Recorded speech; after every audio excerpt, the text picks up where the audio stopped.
Have you ever wondered why the woman who cannot be possessed lingers the longest in a man's imagination? Not the woman who offers herself too easily, nor the one who clings in desperate attachment, but the one who walks through the world as though she belongs to no one, and therefore belongs everywhere.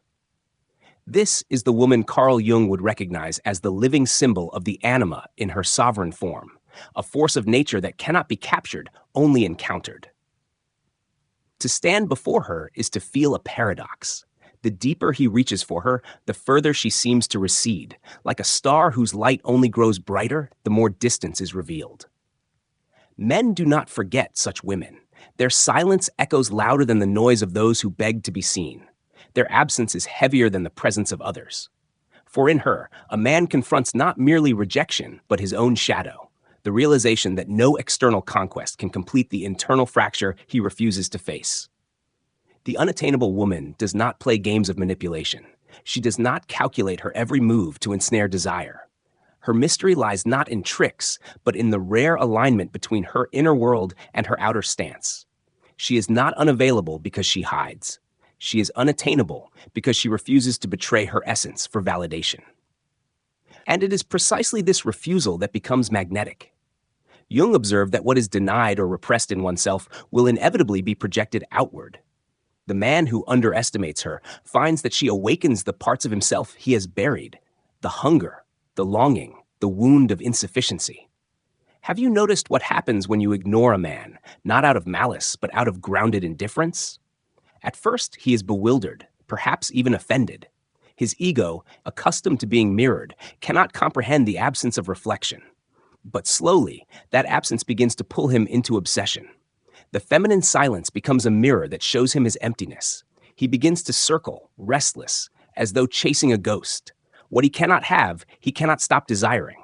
What he cannot own, he cannot forget. The unattainable woman is not cruel. She is simply rooted. She knows the cost of self-betrayal, and she will not pay it to soothe another's insecurity. Her power is not the loud rebellion of defiance, but the quiet sovereignty of one who belongs first to herself. This is what men find both irresistible and unbearable, her refusal to orbit their needs. She walks as if the ground itself rises to meet her. She speaks as if her words are born from silence, not from fear of being unheard. In Stoic thought, Epictetus taught that freedom lies not in controlling others, but in mastering oneself. The unattainable woman embodies this wisdom. She is free precisely because she does not need to control. She is not possessed by the outcome of attraction. She is not enslaved by the fear of being abandoned. She carries herself as if she already has what most are desperately chasing: inner wholeness.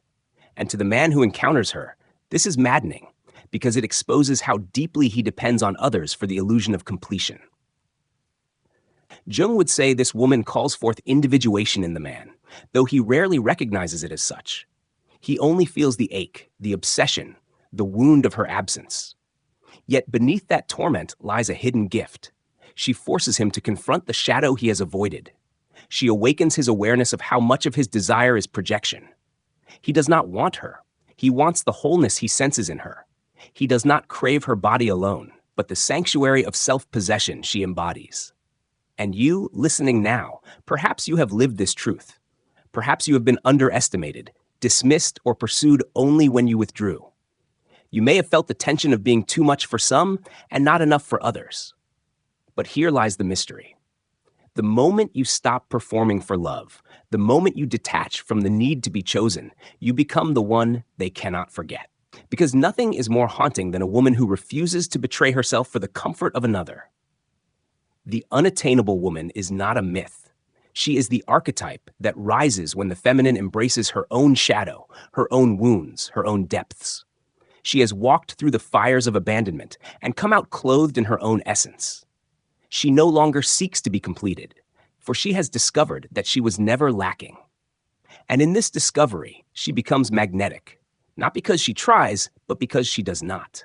A man standing before the unattainable woman feels as though he is staring into a mirror polished by silence. Every gesture of hers, every refusal to bend, every step taken without him becomes a reflection of his own unhealed fractures. He mistakes her distance for cruelty, yet it is not cruelty that unsettles him. It is the terrifying honesty of a woman who does not need his approval to breathe. Jung would say that this is the anima unveiled in her sovereign form, no longer the fantasy that serves the male psyche, but the living reminder that he is incomplete until he confronts himself. Desire becomes most intense when bound by impossibility. This is why men cling to women they cannot hold. The absence of ignites the unconscious hunger for completion.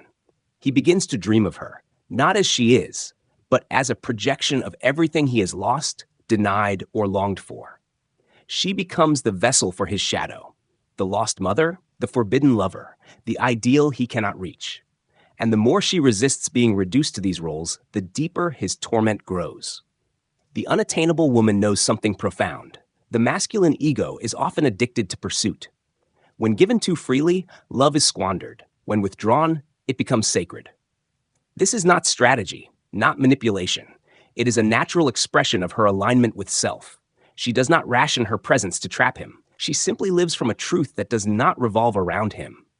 This indifference feels like rejection to his ego, but to his soul, it feels like revelation. Imagine the silence after she leaves a room. It is not empty, it is charged.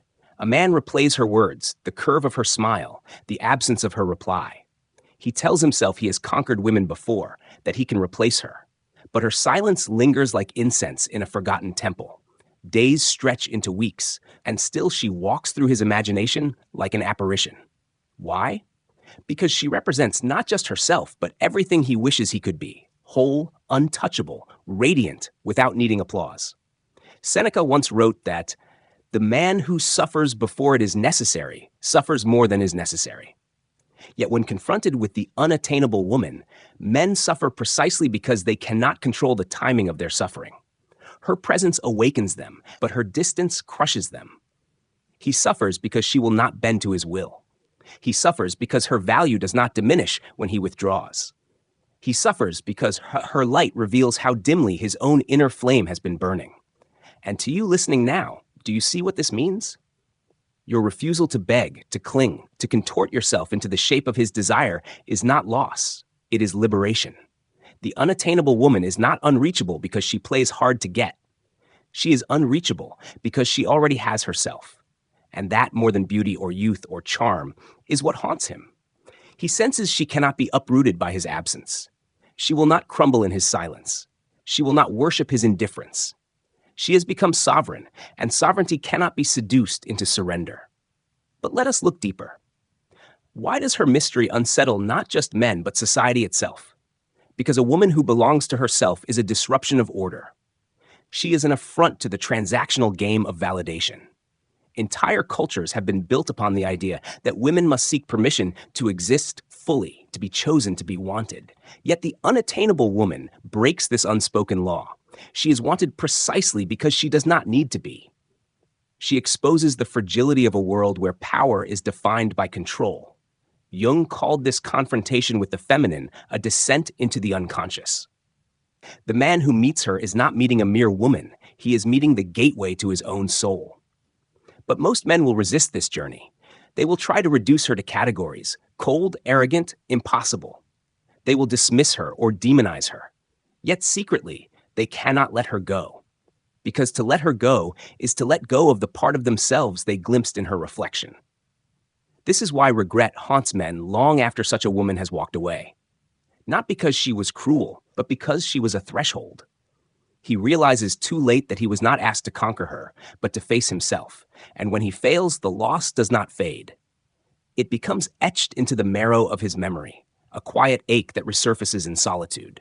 The unattainable woman is not here to punish. She is here to remind. She exists as a living embodiment of individuation.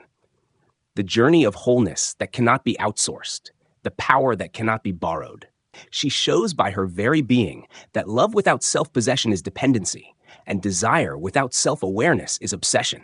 The unattainable woman moves like a riddle written in flesh, a question without an answer, and it is this unresolved quality that keeps her presence alive in the masculine psyche. Men are conditioned to believe that every woman can be won with the right mixture of persistence, charm, or conquest. Yet here is a figure who bends to none of those tactics. She is a fracture in the narrative of possession, an interruption to the story where he plays savior and she plays muse. Her mystery unsettles him because it does not resolve into submission. Carl Jung would insist that this tension is archetypal. She is the anima that will not serve as decoration, but as initiation. She does not stand before him to soothe. She stands before him to summon. Her very elusiveness drags him into his own depths, forcing him to reckon with why he longs for what he cannot have. In her silence, he hears the faint echoes of his own unhealed wounds. In her distance, he tastes the bitterness of his dependency. She does not make him incomplete. She simply reveals that he already is. You may wonder, does she know the spell she casts? Does she deliberately ignite this obsession, this hunger, this haunting? The truth is more devastating. Her power comes precisely from not needing to wield it. Her refusal to collapse into neediness, her capacity to walk away without theatrics, her indifference to external validation. All of this is her natural state. And that naturalness is unbearable to men who build their worth on being needed. To encounter a woman who does not require saving is to confront the uselessness of his mask. Marcus Aurelius wrote, "You have power over your mind, not outside events. Realize this, and you will find strength." Yet few men live by this wisdom when confronted with the unattainable woman. They scramble, reaching outward, demanding answers, blaming her distance, labeling her cold. All of this is the ego's attempt to escape the obvious, that what truly tortures him is his lack of sovereignty over his own mind. She has not denied him love. She has denied him illusion. Her presence acts like alchemy. To some, it burns away pretense. To others, it awakens rage. For when a woman stands in such radical detachment, she calls forth both admiration and resentment. Those who admire see her as a mirror of possibility, the reminder that one can live without bending to the chains of approval. Those who resent see her as a threat, the disruption of a system where desire was supposed to guarantee obedience. In truth, she is neither angel nor enemy. She is simply whole. And you, listening, have you felt this shift within yourself? The moment you stop apologizing for your boundaries, the moment you allow silence to be your answer, the moment you recognize that being chosen is not the crown, but the chain, that is when you begin to embody this archetype. You become unattainable, not because you hide, but because you no longer collapse. Your presence becomes choice, not obligation. Your love becomes offering, not survival. In Jungian terms, this is individuation. The woman who has met her shadow and does not run from it. She has faced abandonment and no longer fears being left. She has tasted loneliness and no longer confuses company with love. She has seen her own reflection in the abyss and no longer craves mirrors to reassure her existence. Such a woman is dangerous, not because she intends harm, but because she dismantles illusion. She cannot be weaponized by need. The man who encounters her often misreads his desire. He thinks he wants her body, her attention, her affection. But what he truly wants is the sense of completion he perceives within her. He mistakes her sovereignty for a treasure he might steal, when in fact it is a discipline he must cultivate within himself. The more he tries to grasp her, the more he discovers she is not an object to be held, but a presence that reflects his hunger. And so his desire consumes him, leaving him with a haunting question. Is he drawn to her, or to the wholeness he has abandoned in himself? This is the paradox of attraction to the unattainable. It is not she who withholds, but he who projects. She offers herself only as she is, no less, no more. And if that is too distant for him to grasp, it is because he has not yet touched the ground of his own being. The tragedy is not that she is unattainable, but that he refuses the path to attain himself. There comes a moment when the unattainable woman ceases to be a person in a man's mind and becomes instead a symbol. She is no longer merely the woman who did not answer his call or who walked away with quiet finality. She becomes the embodiment of every unanswered longing within him. She carries, in his imagination, the weight of his mother's absence, the sting of his first rejection, the echo of every time he was unseen. This is the danger Jung warned of when projection takes hold. The real woman vanishes, replaced by the shadowed goddess of his own making. In his pursuit, he is not chasing her. He is chasing the part of himself he lost. He calls it love, but it is hunger. He calls it attraction, but it is dependency. And when she resists his attempts to make her into savior or prize, he feels both betrayed and mesmerized. The unattainable woman does not deny his desire. She denies his illusion. That denial is a wound to the ego, but a gift to the soul. Her refusal to collapse into his need is not cruelty, but clarity. She has learned that to surrender her essence for the comfort of another is the slowest form of death. She knows that to become attainable at the price of her sovereignty is to barter eternity for scraps of temporary affection. So she chooses instead to remain whole, even if it means being misunderstood. This choice is not easy. It requires the courage to withstand loneliness, the resilience to face society's accusations, and the discipline to root her worth in something deeper than attention. You, too, may know this path. Have you felt the sting of being called cold because you refused to play small? Have you been accused of arrogance because you did not collapse into begging? These accusations are the reflex of those who cannot tolerate sovereignty. Yet beneath their blame lies secret reverence, for even in their anger, they cannot look away. The woman who cannot be owned becomes unforgettable precisely because she cannot be erased. In Stoic thought, freedom is not the absence of chains, but the mastery of self within them. The unattainable woman embodies this wisdom. She does not resist love, nor does she despise intimacy, but she approaches both with the strength of one who does not confuse devotion with depletion. She gives not from lack, but from fullness, and this fullness makes her terrifying to those who are empty, because it proves that love does not have to be begged for, traded, or weaponized. It can flow as an offering without collapsing into sacrifice. Jung taught that the greatest danger to the soul is unconsciousness, the refusal to see oneself. The man who meets her is confronted with this danger, for in her eyes he sees the hollowness of his pursuit. In her silence he hears the loudness of his own dependency. In her distance he feels the fragility of his own ego, and yet he often cannot let go. For to let go would be to face himself, and that is the one pursuit most men dread. So he circles her in memory, in fantasy, in regret. He may tell others he is over her, but secretly she lingers, not because she bewitched him, but because she revealed him. He cannot forget the way she looked at him without need. He cannot forget the way she walked away without crumbling. He cannot forget that her absence did not destroy her, but it destroyed him. That truth gnaws at him in silence, reminding him of the work he has not done within. And here is the revelation. The unattainable woman is not unattainable to herself. She does not live in longing. She does not chase mirrors. She does not anchor her worth in the ebb and flow of another's desire. She is whole, and it is this wholeness that radiates like fire to those who touch her orbit. She does not withhold out of cruelty. She simply refuses to fracture for comfort. That refusal is her crown, and that crown is what makes her untouchable. The mystery, then, is not in her refusal, but in her presence. For she is not a void, but a force. She is not absence, but intensity. And the tragedy of those who chase her is that they miss the true invitation she carries, to turn inward, to claim their own sovereignty, to become what they seek. To speak of the unattainable woman is to speak of fire, steady, untamed, and indifferent to those who would cup their hands around it. Men approach her as if she were a prize to be won, only to discover she is an element to be respected. To touch her without reverence is to be burned. To walk away from her is to feel the cold shadow of absence. And in this paradox, the mystery deepens.